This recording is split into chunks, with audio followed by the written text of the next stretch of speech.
नमस्कार, मी सुरेखा पाककलामध्ये सर्वांचं स्वागत आहे। तर आज आपण झटपट होणारी आणि सकाळच्या डब्याला एक 5 ते 10 मिनिटात भाजी होणारी आहे ही। तर ती भाजी आहे बघा, ही दुधी भोपळ्याची। ही अशा पद्धतीने कवळा दुधी भोपळा आणायचा आणि ह्याची आपण झटपट भाजी बनवायची। चला तर पाहूया रेसिपी। प्रथम आपण हा दुधी भोपळा स्वच्छ धुवून पुसून घ्यायचा। त्याच्यानंतर या दुधी भोपळ्याची आपण साल काढून घ्यायची। अशा पद्धतीने ही सगळीकडून साल काढून घ्यायची।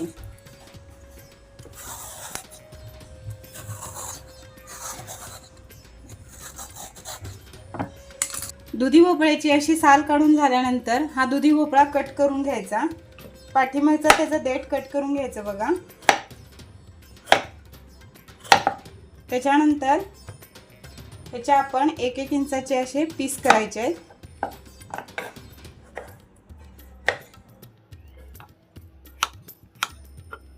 अशा पद्धतीने आपण हा दुधी भोपळा कट करून घ्यायचा। अशा पद्धतीने हा दुधी भोपळा पूर्ण मी कटिंग करून घेतलेला आहे। आता ह्या भाजीसाठी आपल्याला काय काय साहित्य लागणार आहे चला बघूया।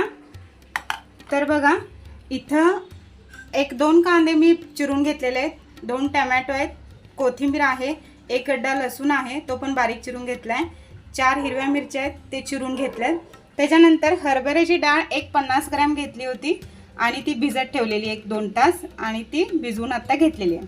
त्याच्यानंतर हळद लागणार आहे, जिरा पावडर, तिखट लागणार आहे, मिरे पावडर, धनिया पावडर।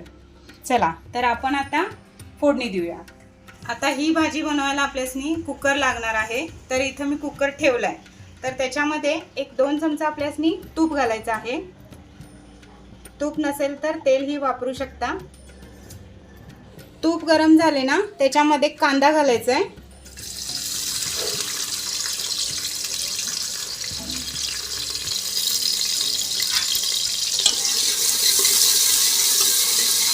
त्याच्यानंतर लगेच याच्यामध्ये हिरवी मिरची आणि लसूण घालायचं आहे। हे तिन्ही पण आपण छानपैकी भाजून घ्यायचं आहे बघा।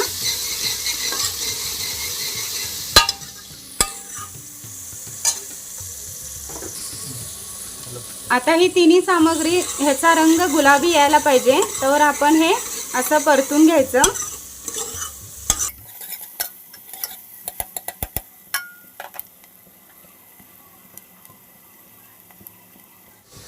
अशा प्रकारे कांद्याला गुलाबी कलर आला ना, मग त्याच्यामध्ये आपण टोमॅटो घालायचे।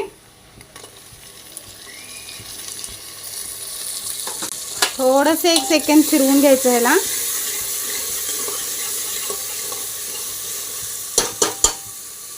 त्याच्यानंतर लगेच ह्याच्यामध्ये हा दुधी भोपळा घालायचा आहे।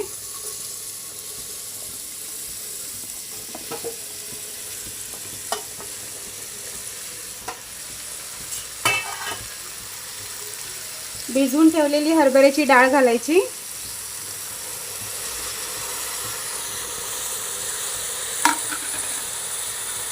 त्याच्यानंतर काळी मिरीची पावडर, तिखट घालायचं आहे, हळद पावडर, जिरा पावडर, धनिया पावडर आणि चवीनुसार मीठ।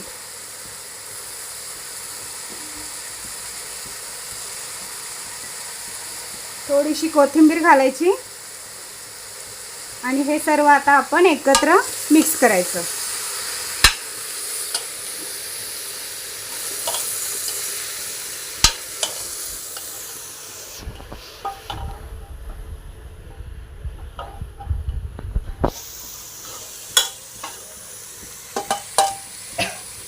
किती छान दिसत आहे बघा भाजी।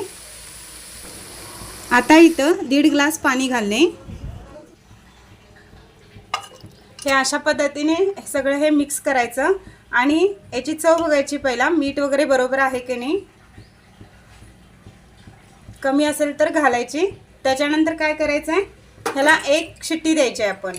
तर ह्याला आपण झाकण लावूया आता।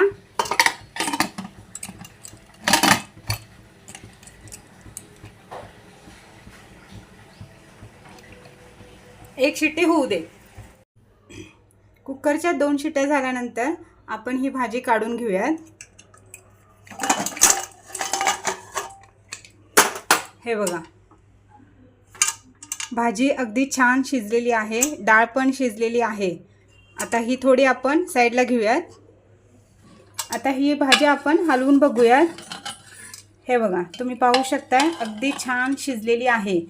कोण कोण हे फोडी सहित असंच खातात, कोण कोण थोडं स्मॅश करून भाजी खाल्ला तरीही चालतंय। ह्या चमच्याने जरी अशी वर खाली दाबला ना, ही एकदम अशी गिर्र होते। जर फोडी फोडी हवी असेल तर अशीच तुम्ही प्लेटमध्ये वाढून घेतला ही छान दिसते। चला तर आपण आता प्लेटिंगला घेऊया। ही भाजी एकदम झटपट होणारी आहे बघा, एकदम सुंदर पण आणि पटकन होते ही भाजी।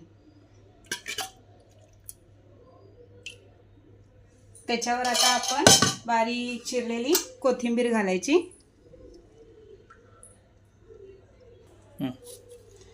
ही भाजी आपण चपाती बरोबर, खिचडी बरोबर किंवा रोटी बरोबर ही भाजी आपण सर्व करू शकतोय। एकदम छान लागते बघा ही भाजी। कशी वाटली भाजी तुम्हाला? अगदी झटपट होणारी आणि मस्त भाजी आहे बघा। एकदम आता टिफिन वगैरे चालू होतात, मुलांची शाळा चालू होणार आहेत, तर टिफिनला अगदी जबरदस्त भाजी आहे।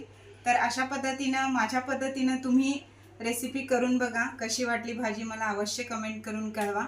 अशीच नवीन रेसिपी घेऊन पुन्हा येईन, तर स्वस्त राहा, मस्त खावा। धन्यवाद।